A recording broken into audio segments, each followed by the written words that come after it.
BayRadio international US correspondent Rich Reynolds is with us. He was talking about Warren Zevon just before we came on air because he's in the Hall of Fame. He just got elected to the Rock and Roll Hall of Fame. Not everybody in the Hall of Fame should be in the Hall of Fame, but we were talking about the artists who were just nominated and just inducted, and they're going to have the big thing in, I guess, in New York. They still do it in New York and that sort of thing. Chubby Checker. Mm-hmm.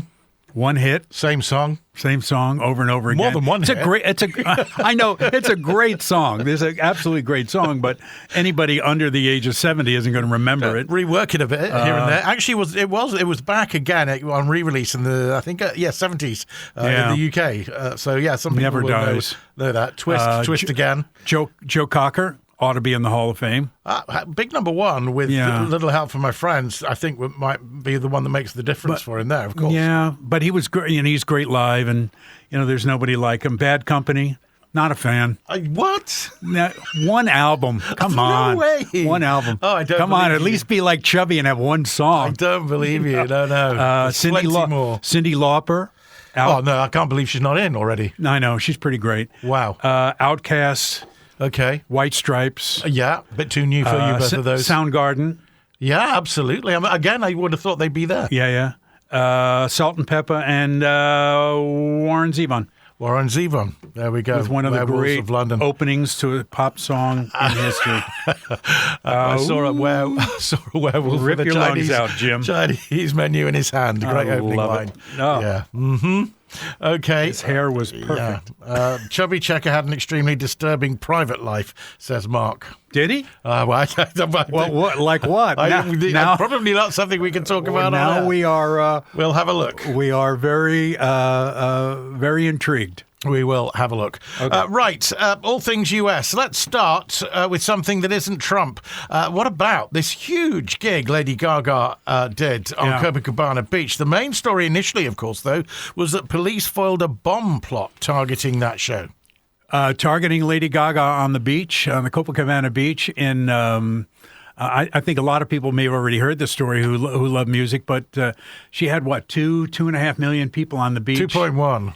2.1 million. Yeah, don't take it away from her. I don't want to take it away. Still 2.1 million people. I love me some Gaga. Amazing. But she had all those people, and the Brazilian police found a bomb threat. They were trying to induce maximum casualties down on the beach, but orchestrated by a group promoting hate speech and the radicalization of teenagers, including self-harm and violent content as a form of social belonging. Oh, come on, people, get a life. Come on, cut it out. Stop doing that. It's the Gaga. No, you don't want to do that. So anyhow, it's they caught him before anything happened, and we thought we'd get into that before we got into Mr. T and Le Grand Orange. 500,000 tourists traveled to watch it. Wow. I mean, that's just immense, isn't it? 2.1. That's a lot. You get some huge gigs. Can you do those crowds anymore? No. Like if I told you the such and such was playing but there were going to be 500,000 people, would you go? Probably. No. Probably. I don't know. No. Down the years, I very rarely, had to. I could break a hip. Generally had decent tickets, so it's never too Back much in of the a day. problem, I have to say. Right. What am I talking about then? First, on the Trump front today. It's Trump Tuesday, everybody. Right, the president will not seek a third term, rather. Yeah. Well, there was a lot of talk. I thought he didn't know. Did he? Does he know? He can't, but apparently somebody talked him into it. There's a loophole. It's a possible loophole. He says there's a loophole, but the Constitution says you can only be president two terms, not two consecutive, but 2 terms. Mm-hmm. And so he decided to back off instead of challenging that. It seems right now that he looks like he's backed off that. That's one less thing that Democrats need to fight against, is that him coming out to fight for a 3rd term. But even though he continues to market these hats that say Trump 2028 on them, as long as he can make a buck off that. We did say last week he thought he was still in an election run, so... Yeah, that's true. You never know. That's true. But now, I'm going to say the main story, but one of the most recent big stories is the fact that he was saying that he didn't know if he had to uphold constitutional due process. I think that's in the swearing in, no? It is. It's kind of like it's part of He's done it twice. I mean, he should know. To uphold and defend the Constitution of the United States, I do. Yeah. Even though he didn't put his hand on the Bible, as we all know. But yeah, that is a huge thing. And the Constitution, by the way, is framed and on the wall of his office. And when asked about that in one interview with NBC covered a lot of this stuff. Yeah. And so a lot of the stuff we're quoting, people may have already seen this, but he said, do you think that you need to uphold the U.S. Constitution? And he said, I don't know. What do you mean you don't know? Isn't this kind of your job? I guess. But he said, I'm not a lawyer, which we already know. As the point that they were getting at was the fact that people are being taken out of the country without due process. Yeah. I think that's the situation, isn't it? Then he came out to talk about the fact that there are millions and millions of people in the country illegally. It would take forever if they had to put them all on trial. Yeah, that's exactly what it is. It's the truth. It would, well, that is absolutely true. If you decided that such and such a person had to commit, that person has to have a trial, and they think that not they, but it's estimated that there are about 20 million people living in the country illegally, and so yeah. First, you got to catch them, but then put them all on trial. Yeah. Where are you going to hold them in the meantime? Exactly. Oh, El Salvador, El Salvador, and somewhere else. We'll get to that, or some other place. Yeah. Okay. So. I like this. We were getting the good and bad answers. Trump good, Biden bad again.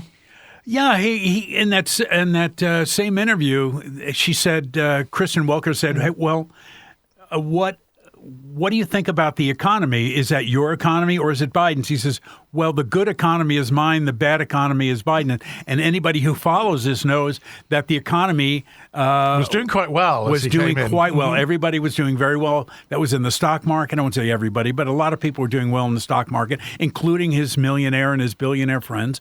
But at the end of the day, he will absolutely refuse to give any credit to Joe Biden. And the fact of the matter is, afterwards, he said, well, the cost of eggs is down. The cost of groceries is down. It is not. The cost of everything is up. The cost of gasoline is coming down very, very slowly. And there are certain pockets in the country where you pay a little bit less for fuel than you would in others.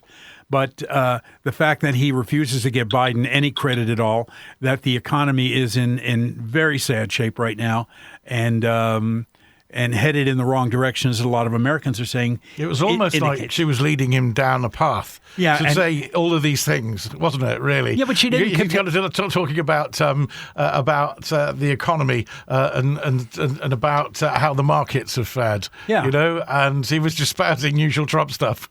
Yeah, but she didn't let him by the nose. But she also didn't pursue when he says, oh, no, the economy's in the best shape it's been in years and blah, blah, blah. And she didn't say, no, it isn't. She was letting wrong. him say it all. That's to be picked out later. Yeah. I guess that was the thing. I don't know. But she could have challenged him a bit more. A little bit more. But I did see a great challenge from the press corps in the White House. He just basically kept saying to the CNN woman, you're fake news, you're fake news. I'm not talking to you, you're fake news. Every time she tried to ask something, he was like, nope, you're fake news. Next question, someone else. I know. So you can't do that with him anyway. No, you can't. You're not going to win. He doesn't like it at all. But I do like that. Trump economy good, bad parts Biden. Meanwhile, the military parade. He's talking about. They were talking about the high price tag for his military parade. Peanuts compared to the value was the quote. Well, when the economy is in really bad shape, that's what you want to do. You want to spend $40 to $90 million to parade down the street. It is spoken correctly. The anniversary of the U.S. Army. It's the 250th birthday of the United States Army.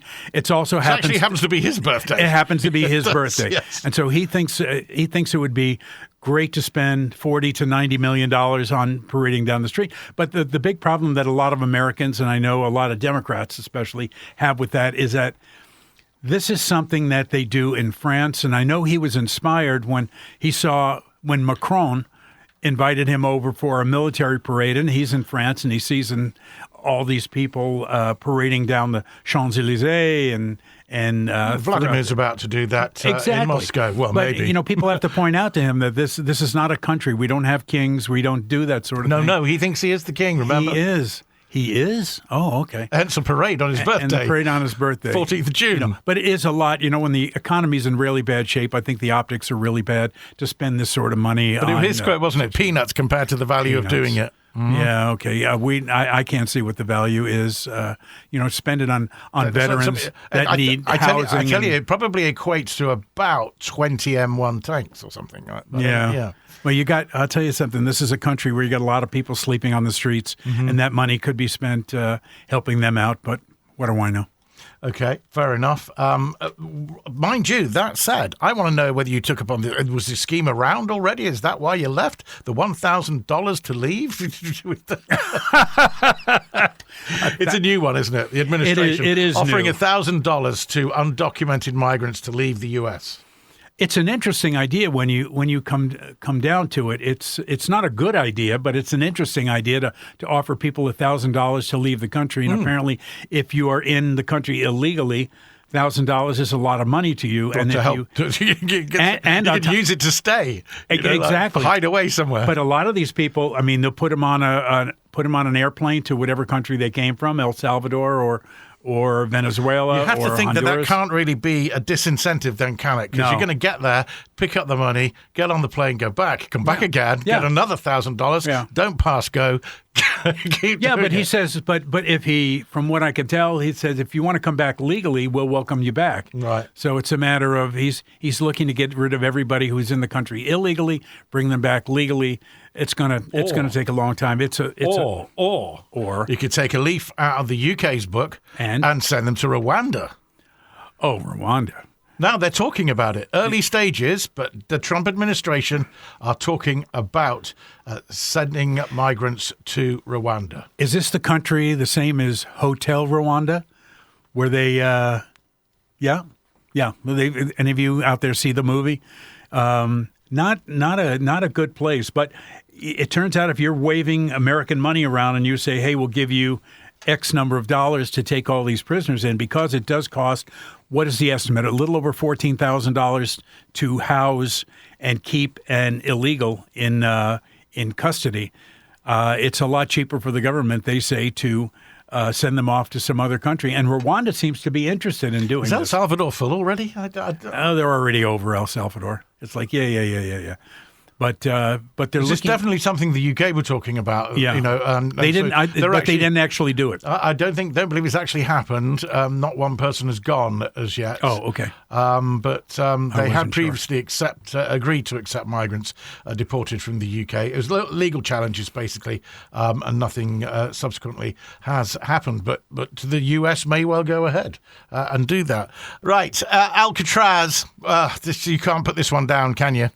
No, we love Alcatraz. It's great. And any of you who have been out there and visited the States or are from the States, if you've ever had a chance to visit Alcatraz, it's great. But it's all run down, and it's almost 100 years old. It's been closed. It closed the year I was born. Is that right? Was that in the 40s? I'm going to say not 100. It's funny, though. I've been to San Francisco. I lived on the West Coast for a long time. And but it was the weekend that we went to pick up our visa to move to Spain, and we said, "Oh, let's go out to Alcatraz." We took the boat out there. It's about 2 miles. You'd go out to Alcatraz, but it's all run down. It was run down when they closed it. Of course, and we could see the cell where Al Capone lived. But everything is all chipped and run down, and it's you got to believe it's going to cost like $300 or $400 million to get this thing up and running, and it's highly unlikely. Right? Yeah, as we were reading, part of the problem is that it became too expensive to run this prison as it got more and more run down. Plus, they have to take all the supplies; they have to put them on a boat to take them out to the island, and nobody has successfully ever. You were just talking escaped. about that with Moody. So apparently, one person did, but they never found him. They never found him. So one person. Maybe the sharks found him. Yeah. A lot of people don't know that those waters around the island are very shark infested, and you'll see video of people out on sailboats and yachts and that sort of thing. But there are quite a few sharks in that water. Very cold water, you said. Very cold. Water of San Francisco Bay is ridiculously cold. Yeah. So you don't see a lot of people swimming over there. Nancy Pelosi said the proposal was not a serious one. That's her district, isn't it? Yeah, you're right. You're right. I just don't think that's happening at the same time where he said he's going to reopen the detention center at Guantanamo, which he wants to put 30,000 people into that. So he's really focused on where I can stuff prisoners, lock them up, get them off. I don't think, so I think Nancy Pelosi's probably right. The Alcatraz thing is not going to happen. They're going to run the numbers and look at it and say it's way too expensive. Mm-hmm. Right now they make money off it because the National Park Service runs the island. And so it's, you spend a lot of money. Through tourism. It's all for tourism. And if you're ever in San Francisco, it's a great trip. But not to hold prisoners. No, I think its day has passed. Okay, who'd be a former national security advisor? Oh, well, actually, it wouldn't be too bad if you get nominated as the next UN ambassador for the States. I was kind of surprised when this happened. You were? Well, that they gave him something so quickly. Well, I think it's because you don't get rid of somebody in the first 100 days, do you? So no. As soon as the 100 days were up, they were going to do something. But it's quite a cushy role, isn't it? Very cushy. And I was listening to an interview on one of the Sunday talk shows, and John Bolton, who used to be a national security advisor, said, in the grand scheme of things, not that I like quoting John Bolton because I'm not a fan, but the fact that he said, in the grand scheme of things, as far as prestige is concerned, you want to be the national security advisor. That's one of the primo spots in the government. He goes, the ambassador to the UN, that's a cush job. That's, go to a meeting every day. And maybe that was the promise at the beginning. You can do this, but we'll give you this later. I don't know. I mean, so perhaps he added the journalist to his Signal app on purpose, because he knew this was in the wings. Well, he already did a lot of damage in that job, and if you put him into the UN, you're not even going to hear from him. I think a year from now you'll go in and say, "Who is the ambassador to the United Nations?" I bet you can't even mention this guy's name. So they're kind of burying him there. Mike Waltz. Okay, then a decent cushy job either way. But Defense Secretary Pete Hegseth got away with it scot-free. Yeah, I still think despite recent events, even more recent events. I think Hegseth if it's not this, he's going to come up with some way to chop his own head off. We'll see what happens. You've been watching Saturday Night Live. I know. I don't know what's going to happen with Hegseth. I don't think he's going to be in this administration in the next 12 months. But I could be wrong about that. He could end up surviving, but clearly he's on tenterhooks right now. They've been noticing that some senior officials have been using another app, which now actually has been put down. What do they call it? Shut down because of some security breach. I heard about that, and I've never heard of this app before. I hadn't heard of the app, but it's almost like a story that doesn't go away. But we'll see if that develops any further. Meanwhile, you're never 2 seconds away from another headline. No final decisions have been made on movie tariffs. The White House says they're still exploring all options. Of course, this is a big thing around the world, especially in Britain. It's been one of the top stories today.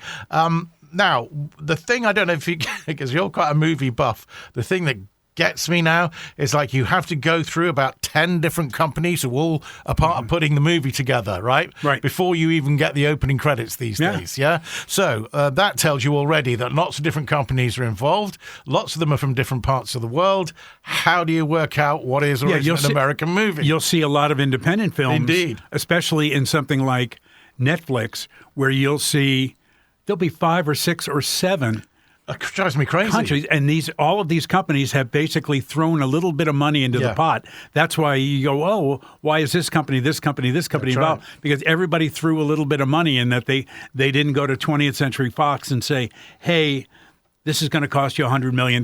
They went to Cal's company and you gave them $1 million, and my company gave them $1 million, et cetera. So, but the big question that I pose, and that is there are two kinds of foreign films, and that is films that are made outside of the U.S., made in the UK, made in Germany, and God knows if you watch a lot of Netflix, a lot of Scandinavian films are out there.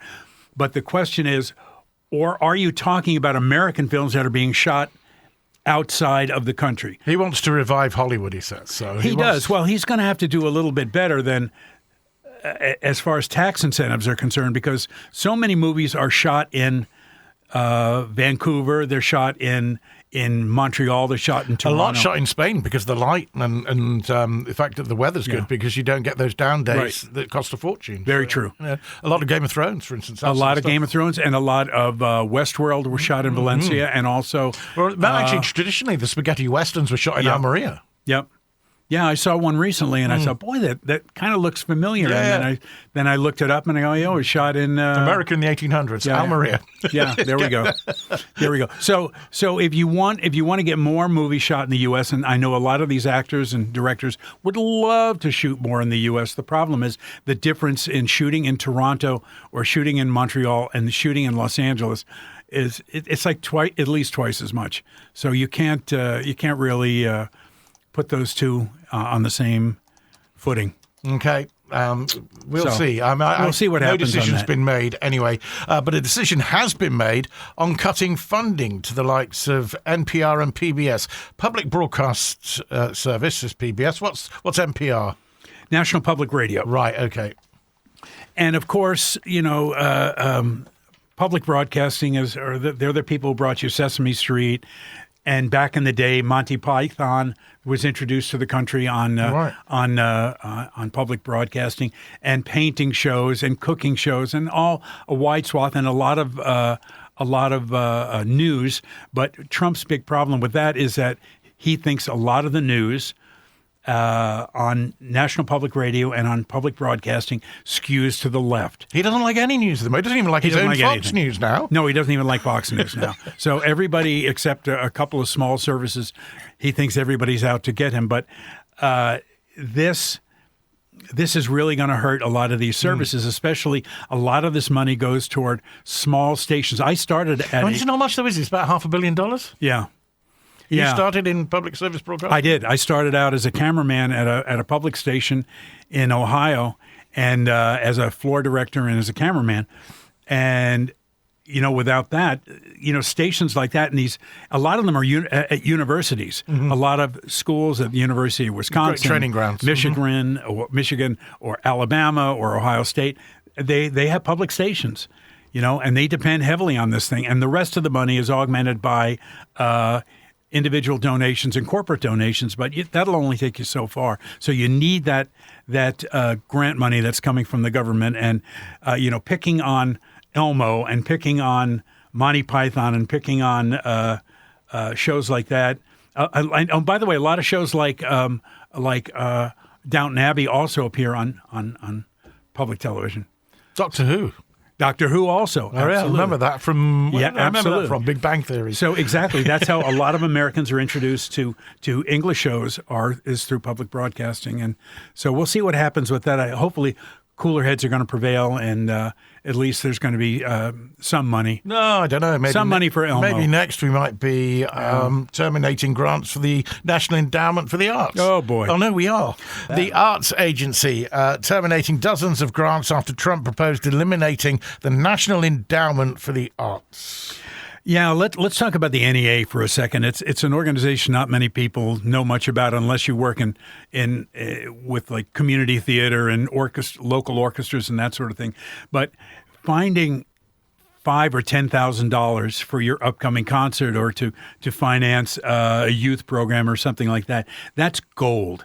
And so the NEA was responsible, and it continues to be responsible for distributing small amounts of money, $5,000, $10,000, $25,000 to different organizations around the country so they can continue. For instance, there was going to be $25,000 was going to be spent at a playhouse back in Portland, Oregon, and they were going to do a new production of Joe Turner's Come and Gone, which is an August Wilson play. And August Wilson, very famous black playwright, and that was canceled. They pulled the money out from stuff like that. And that's just one example of money being pulled out from local arts organizations. And I'm sorry, the arts are kind of important to me. And it's very important that we have that orchestras and community theater that people be able to see. Where else does funding come from, or is it only from the government? It's not only from the government, but otherwise... In the UK, a lot of money comes from the National Lottery, for instance, for that sort of thing. Yeah, so it's a little bit different. So what happens is if you have a symphony orchestra, for instance, only 50% of the money when you go to see a concert comes from that ticket sales. The other half comes from donations and from the NEA and other things like that. So they're funding thousands and thousands of organizations around a very, very big country. And yanking stuff like this out is frankly the best way to say. Just the reasoning not behind cool. it is a little bit more concerning, isn't it? Said that. This is according to a number of U.S. media reports. Yeah. The endowment would favour projects that elevate historically black colleges and universities and colleges that serve Hispanic students. Yeah, if you are looking for a reason to say that something is bigoted and is against the whole DEI thing, that's the case. You're pulling out the rug out from under organizations who are putting on black shows by black artists. And such, and it's all very unfortunate to give money to organizations that are mainly leaning toward white artists and that sort of thing. They also said they want to take this money and they want to put money toward the 250th anniversary, which is next year, of American independence. They want to foster AI competency. Empower houses of worship to serve communities, which is completely against the Constitution, taking federal money and giving money to churches. So I just think it's pulling money away from tribal organizations and Native Americans, black organizations, Hispanic. It's completely counterproductive. Right. My opinion. Where are we on the current situation? Because we didn't start with polls. We're not going to talk about a poll now, but we are talking about the second term starting fast and furious. But it looks like the honeymoon's over. The honeymoon is over, What was it? Flooding the zone. That's what Bannon called it. Zone. That's what he's been doing. Basically, just throwing stuff out there to try and avoid answering any questions about half of the stuff that he's doing. He's just flooding the zone. You throw out 140, 150 of these presidential orders, and what happens is if you're playing defense and you want to contest that stuff in the courts, it's going to take you forever to do that sort of thing. So they figure we're going to throw so much stuff out there that the Democrats and anybody who is liberal is going to really, really be flustered by this sort of thing. And there is a lot to that. But what's happening here is that the polls, as a lot of people have pointed out, as we've pointed out over the past few weeks, have indicated that the people in the United States are already kind of tired of it, that it's very counterproductive to have this many events out there with all the money being wiped off and all the tariffs and everything that's being done. And then to turn around and to tell people when the economy is bad that children for this Christmas may have $2 instead of 30, and he blames Biden for that. Just saying, hey, do it less. Trump good, Biden bad. Yeah. Which is George Orwell, as we were working out. Where did we get that sort of idea from? 4 legs good, 2 legs bad. There you go. 1984. Animal Farm, rather. Yeah, it's. I think just to tell people that they have to do with less at a time when you're holding a big military parade and the economy's in the crapper. It's a little bit counterintuitive. And I think the Guardian, the UK Guardian, summed it up quite well. Trump 100 days, delusions of monarchy coupled with fundamental ineptitude. Oh yeah, there you go. Well put. Yeah. Well put. Wouldn't change anything. And those of you out there who don't read The Guardian regularly ought to be. It's just an interesting read every day. I do love it. There are some good articles and some interesting takes on not just US or UK, but right across Europe as well. Now, the grand old party, the Republicans, are amping up Trump impeachment talks in a midterm battle because they're looking at someone else already. No. I think we talked about it when the election was finally over. I said, who else? And in about 2 years, they're going to start working on the next one. And here we are. We are not even 6 months into this term. Just over 100 days. About the next one. But as you pointed out correctly, it's the GOP that is looking to impeach him.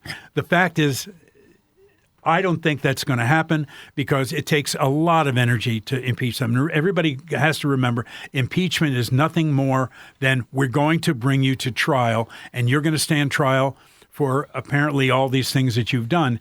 The fact of the matter is there's very little that they can hang him on, and then the trial is going to be voted on by the Republicans, who have an advantage in both houses.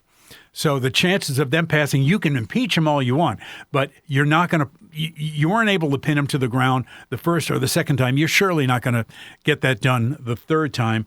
Now, 39% of Americans, they think they don't like the way Trump is conducting his presidency. 64% have said that he is going too far.